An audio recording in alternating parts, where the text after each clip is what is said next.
Dalam nama Bapa dan Putra dan Roh Kudus. Amin. Bapa, kami Kau panggil untuk hidup yang suci, yang murni dan tulus. Seperti halnya Ibunda Yesus, Maria, dan Santo Yosef,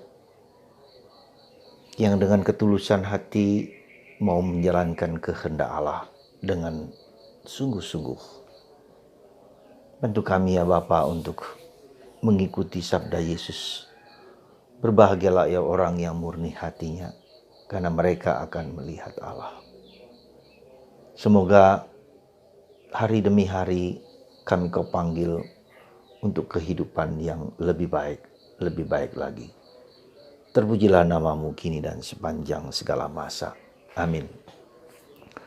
Para saudara, kalau kita ingat Santo Yohanes Pembaptis, maka kita ingat akan Herodes, Raja Herodes. Yohanes dengan tegas, dengan penuh kuasa mengkritik Herodes yang mengambil istri saudaranya Filipus, yaitu Herodias. Tapi juga mungkin karena Herodias juga suka dengan Herodes. Maka ketika seorang nabi mengkritik raja karena hidup moral mereka yang tidak pantas dan tidak layak, ya, maka Herodias dendam. Maka untuk menghabisinya, Yohanes harus dibunuh. Dibunuh dengan kejam, dipenggal kepalanya, dipenjara.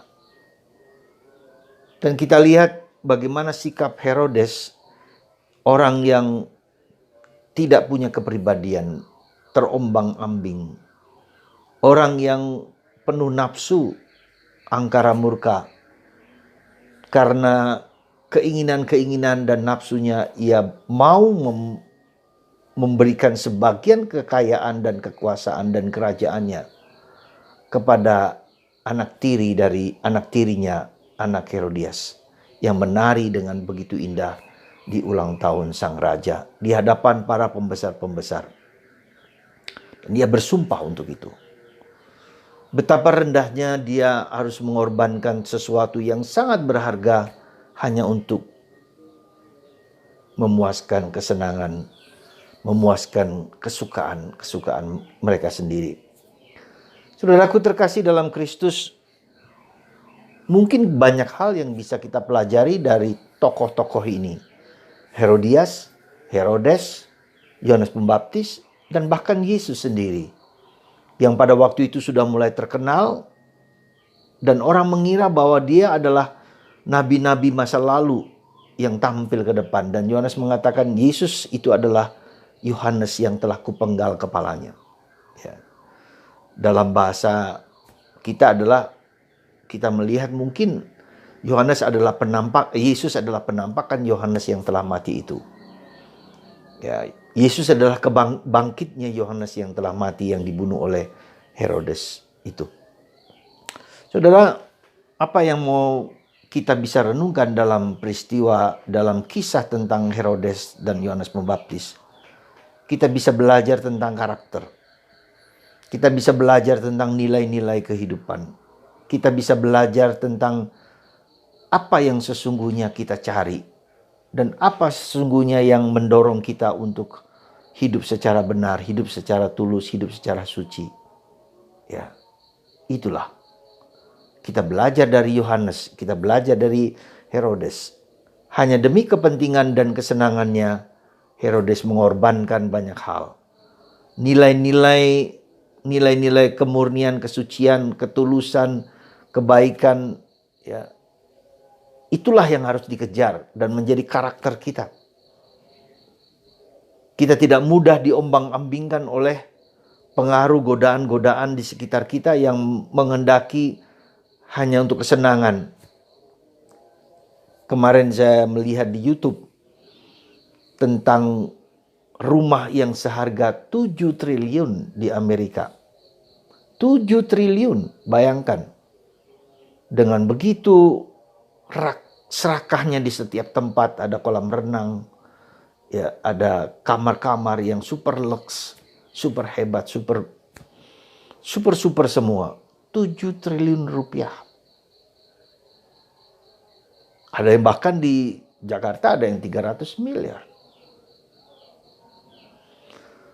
Saudara, di zaman sekarang ini begitu banyak godaan untuk mengungkapkan dan melampiaskan ya nafsu kerendahan manusia akan kekuasaan, akan harta benda, akan kenikmatan. Dan orang bisa saja melampiaskan kehebatan itu dengan berbagai macam cara, dengan memamerkan kekayaan dan kehebatan mereka. Hidup sederhana seperti Yohanes Pembaptis tinggal di padang gurun. Ya.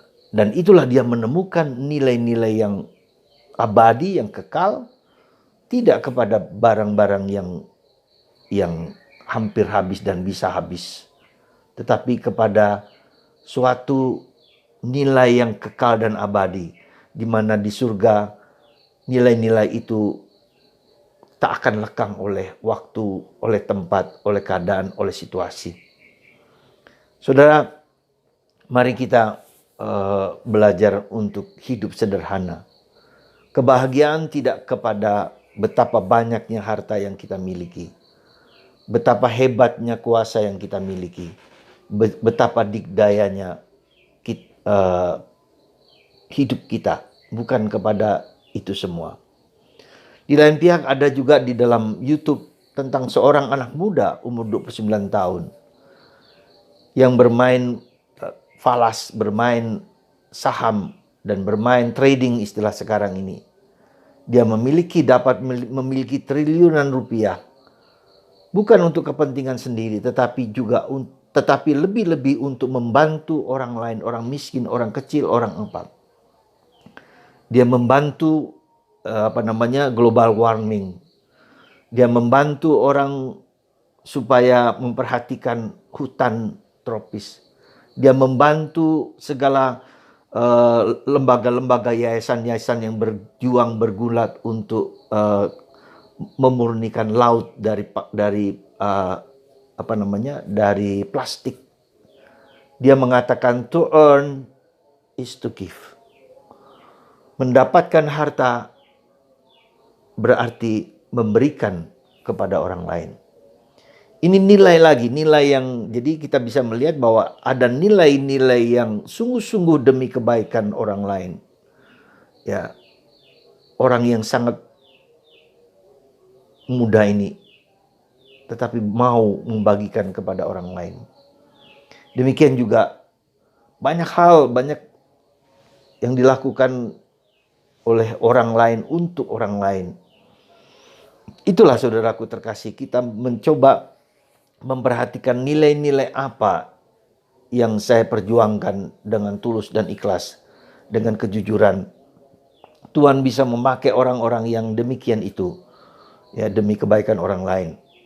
Tapi juga ada orang-orang yang hanya untuk memenuhi syahwat, nafsu-nafsu popularitas, nafsu-nafsu angkara murka, nafsu-nafsu harta benda.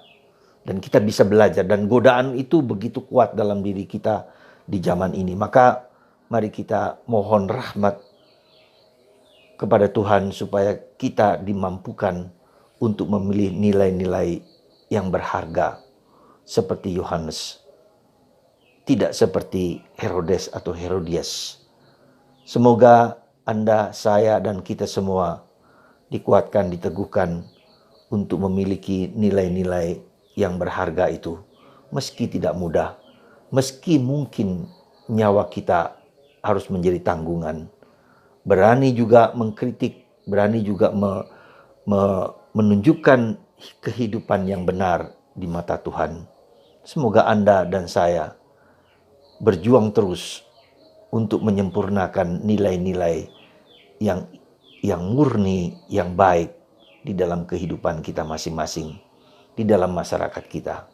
Tuhan memberkati kita semua dalam nama Bapa dan Putra dan Roh Kudus. Amin.